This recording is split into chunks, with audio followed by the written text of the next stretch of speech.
Heisman Trophy, maybe Tim Tebow's for the taking, but the Seminoles sick and tired of hearing about it. Hey, how are you, folks? Jason Horowitz, glad to be with you, breaking down the CBS Game of the Week presented by Geico. Florida State from the ACC, 7-4 on the season against 8-3 Florida, a game you can see on CBS at 5 p.m. Eastern. And for more, we bring in the man you'll see break it all down and probably see him more than anybody else this weekend with all the college football on CBS.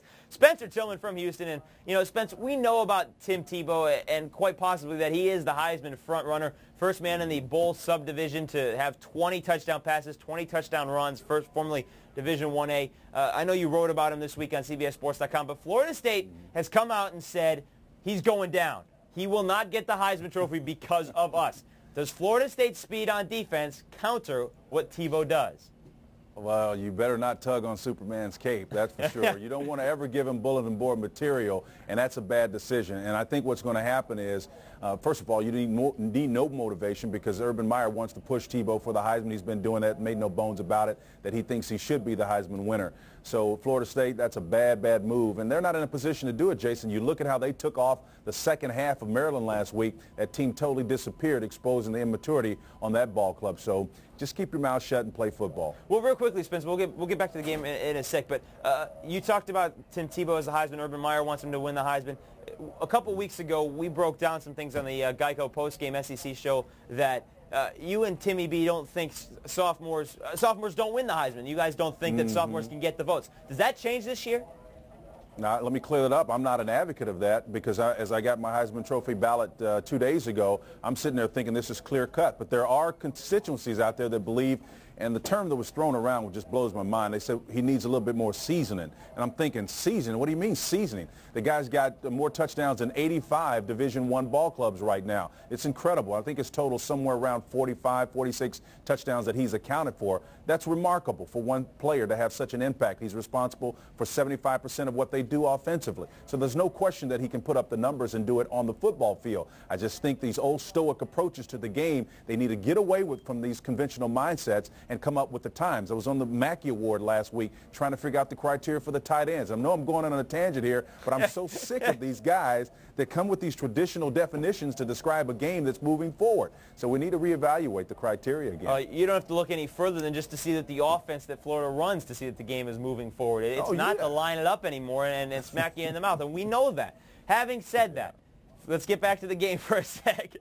Florida State, you know, the Gators have won the last 3 in this interstate rivalry. What do the Seminoles have to do to win this football game? Well, number one, they've got to show up for a full game, okay? Preston Parker, their receiver, is playing running back right now because Anton Smith is out with a shoulder injury. Now, we don't know if Anton's going to come back 100%, but I can tell you this, it's going to be a physical ball game, so I wouldn't count on him being there all 4 quarters. So that means Parker's got to step back in this spot. That's problematic because he fumbled the ball at least twice. He lost it, and I think he had 3 fumbles last week against Maryland. So asking a receiver to come in and do the job full-time for a running back, that's tough. So they've got to be able to establish the running game and have some success there before they open up the passing attack, which I think you believe is their best chance of success. And personally, I believe if Drew Weatherford can get some time, which has been a problem this year, he's got to get to his wide receivers because Florida is in the lower 20 of college football in passing defense this season. Spencer, real quickly, this game used to be the biggest game towards the end of November. You know, after Michigan, Ohio State, and maybe behind Auburn, Alabama. This is one of the games that people look forward to every year. Auburn, Alabama's kind of lost its luster. Some other rivalries have lost its luster. Missouri, Kansas is a phenomenal rivalry this year. Has this game lost its luster? It has, but it hasn't lost its importance because, again, the shift of power happened last year when Florida won the national championship, and then Urban Meyer comes in his second year and does that, and all of a sudden the recruiting prowess, the recruiting base, the new offensive scheme, wide open attack, all of a sudden those 17, 18, 19, 20-year-olds, that appeals to them, and they're liking what they're seeing. Florida State, on the other hand, traditional team alternately that had past glory, struggling to recover it. So right now, those kids, their memories are short. They're looking at success right now, the element of recency furthermost in their mind, and that's Florida. They own it right now. And those kids are much more explosive at Florida than they are at Florida State, at least the past couple of seasons. Does that explosiveness get them the victory at home? Well, absolutely. Florida's going to dominate this ball game, and I think unless FSU can establish some vertical passing attack and to help them with their struggling run game, they're going to be in trouble.